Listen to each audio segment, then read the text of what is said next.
রাত্রি তো ভোরবেলা একটু একবার মনে হচ্ছে ভূমিকম্প হয়েছে এক সেকেন্ডের জন্য। তখন আমি শুয়ে আসি, খটখট করলো খাট, তারপর আবার শুয়ে পড়লাম। উঠা এর মধ্যে গ্যাস আসছে, খুব চেঁচাচ্ছে। তারপর সে সমানে দরজা ধাক্কাচ্ছে, মই আসি কই আসি, বেলা 12টা বাজে। তখন আমি সমানে ধাক্কাচ্ছে, তখন আমি খুললাম, খুলে গ্যাস দিয়ে গেলো, একটা না একটা আসে গ্যাস দিয়ে গেলো, ওই রয়েছে গ্যাস তুলিতে। তারপরে শেষে পরে এখন এদিকে চা শুরু করলাম, একটু খাইতে লাগে, চা দুধ শিয়াল দর সব করলাম। এখন একটু ফ্রি হয়েছি, ভাবছি যে এখন আমি কুয়ারপাড়ের দিকে যাবো, বুঝতে পারলি?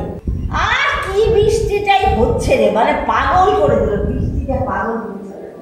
আর এই বৃষ্টির জল পড়ে কুয়ারপাড়ে সব জায়গায় পড়ে, পাকা জায়গা পিছলে আমার তো ঘরে বাইরে যাইনি হয়। হ্যাঁ, পিছলা মানে কি ব্রাঞ্চে সারা বাড়ি আমি খুশি ঝাঁটা দিয়ে বৃষ্টি পড়াবো, আমি দেখে করতে পারছি, পৃথিবীতে খুব কম লোকই করতে পারছি।